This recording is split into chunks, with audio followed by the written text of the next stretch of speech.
सगळ्या वक्त्यांनी त्यांची भावना इथे व्यक्त केलेलीच आहे. पण विशेषतः निवडणुकीचं माझ्यासमोर आव्हान अजिबात नाही आहे. कारण तिन्ही उमेदवार राष्ट्रवादी काँग्रेस पक्षाचे हे 100% निवडून येणार. मी फक्त या निवडणुकीच्या रिंगणात उतरल्यानंतर व्यथित झालेलो आहे. कारण आपल्यातलाच आपले घटक आपल्या विरोधात विरोधी पक्षात जाऊन उभा राहिला. ही त्यांच्या आयुष्यातली त्यांनी केलेली सर्वात मोठी चूक आहे. जे काय गावचं वैभव असेल, जे काय गावच्या प्रती आम्ही कामं केली असतील, हे खामगावचं आणि बेनके परिवाराचं प्रेम आहे म्हणून आम्ही करत आलो. आज खंडू पाटील घोलप यांचे 5.5 महिन्याचा कार्यक्रम होता. माझे लहान बंधू आम्ही तिथं आले. आज माघारीचा शेवटचा दिवस आणि त्याच्या संदर्भात महत्वाच्या बैठका असल्यामुळे मला येता आलं नाही. नाहीतर मी सकाळपासून आज इथंच थांबणार होतो. त्यांच्या प्रती मी भावपूर्ण आदरांजली अर्पण तर करतोच, पण गावच्या वैभवासाठी जे जे मला करता येईल ते करण्याचा तो प्रयत्न केलाच. पण आपल्या भोवतीची सवंगडी आपण मोठी केली पाहिजे या दृष्टीने पण मी काम केलेलं आहे. आज जे पुढे जाऊन उभे राहिले त्यांची ओळख आणि ते जे आजपर्यंत आले ते कशामुळे आहे?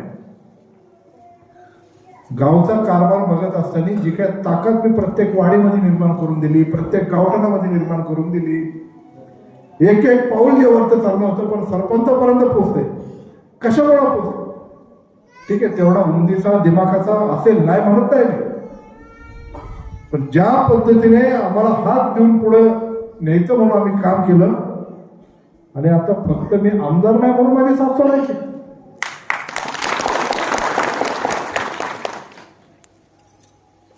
देवराम शेठ लांडे यांची सुनबाई माहीत आहे. लांडेंचं अजितदादांनी त्यांच्या परीने अनालिसिस करून हे उमेदवार ठरवले होते आणि त्यांनी सांगितलं ते खरं आहे की मी काय अजिंक्यला सोडणार नाही. अजिंक्यच्या मंडळीला तुम्हाला खाली पंचायत समितीला उभं करायला लागेल. तुमच्यातलं जरी राजकीय काही वितुष्ट असलं तर ते मिटवलं पाहिजे आणि त्याला तुम्ही जवळ घेऊन आपल्याला एकत्रित जायला लागेल. देवराम शेठाने अमोलने पण मोठं मन दाखवलं आणि त्यांनी 3-4 वेळा अजिंक्यला भेटण्याचा प्रयत्न केला. मीही समजून सांगण्याचा प्रयत्न केला, पण गडीने मनामध्ये वेगळंच काहीतरी ठरलं होतं असं मला वाटतं. तो आणि त्याचे सर्व इतर जे सहकारी आहेत त्यांनी ज्या प्रकारचं पाऊल उचललंय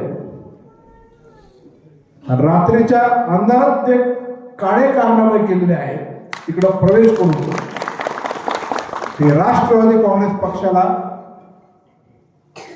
आणि आमच्या बेनके परिवाराला मान्य नाही. मी तुम्हाला एवढं आवर्जून सांगेन, जर माझा लहान भाऊ अमित बेनके जर शिवसेनेत गेला तर त्याचा माझा राजकीय विषय संपला.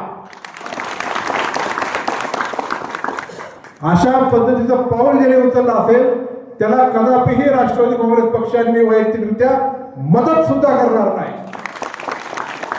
आतून नाही, बाहेरून नाही, इकडून नाही, तिकडून नाही. काही काही जण करतायत चर्चा की आम्हाला साथ आहे, हाय आमच्या आतून मदत आहे.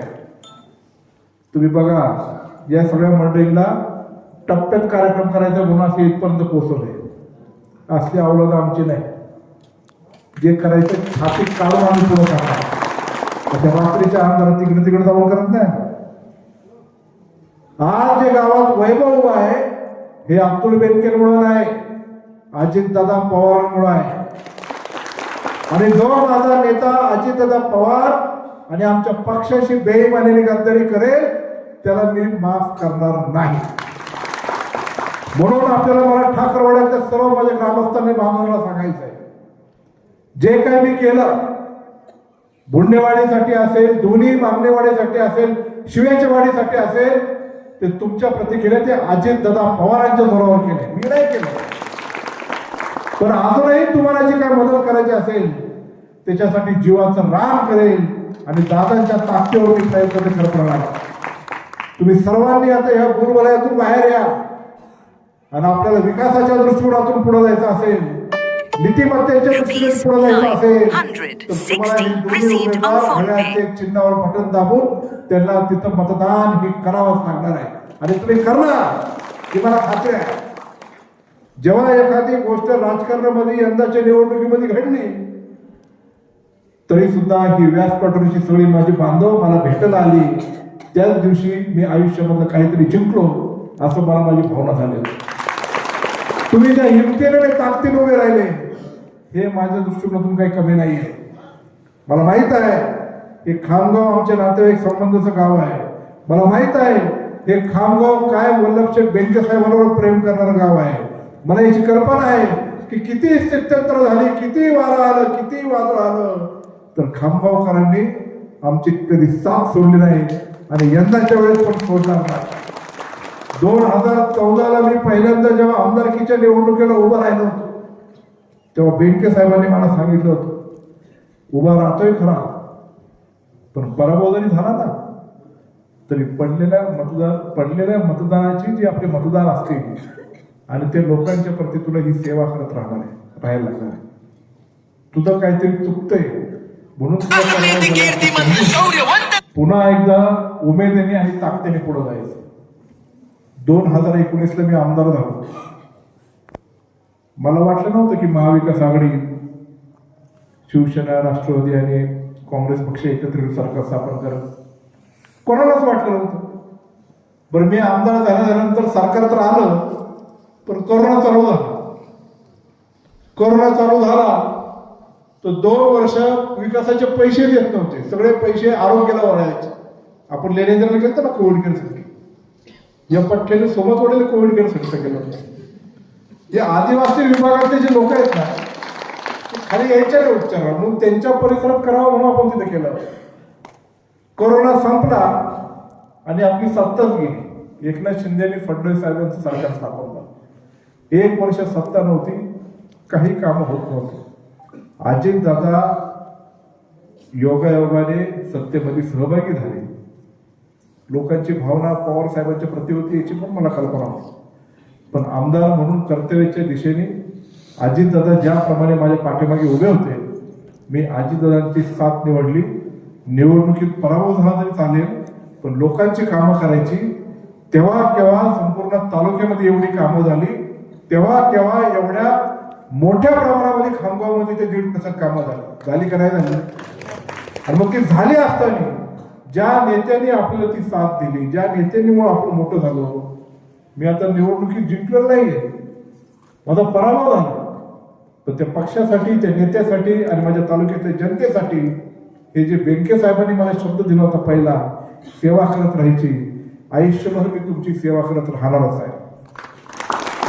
पण नीतिमत्ता ज्यांनी गहाण ठेवून स्वतःच्या स्वार्थासाठी जे पाऊल उचललं असेल ते आम्हाला मान्य नाही.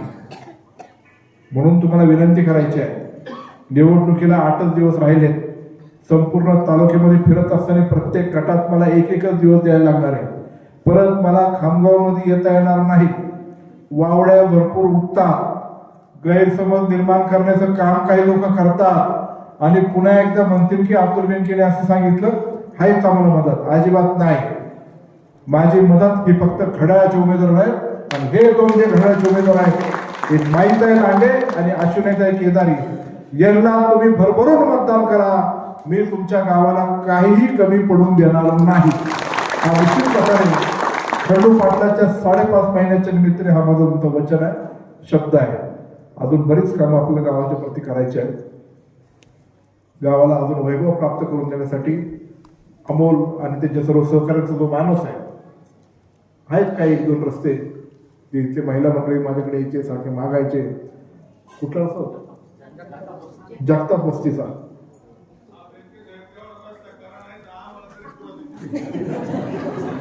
काही का आता कसे बोलले, मी आमदार झालो हा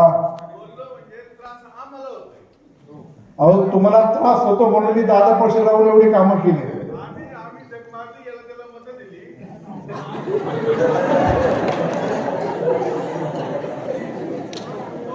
मी तुम्हाला परत तुमच्या प्रमुख मारुतीरायाच्या साक्षीने सांगतो, जिल्हा परिषदची सदस्य माईताई लांडे झाल्यानंतर तिचा जिल्हा परिषदेचा पहिला फंड त्या जगताप वस्तीच्या रस्त्याला दिला जाईल एवढं मी तुम्हाला वचन देतो आणि पुन्हा एकदा विनंती करतो की घड्याळ या चिन्हासमोर बटन दाबून आपण भरघोस मतदान करावं. धन्यवाद. जय हिंद, जय महाराष्ट्र, जय शिवराय.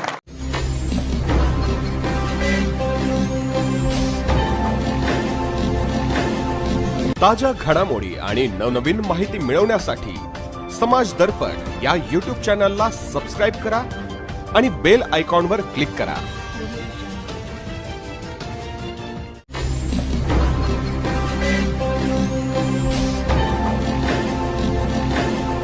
ताज्या घडामोडी आणि नवनवीन माहिती मिळवण्यासाठी समाज दर्पण या YouTube चॅनलला सबस्क्राईब करा आणि बेल आयकॉनवर क्लिक करा.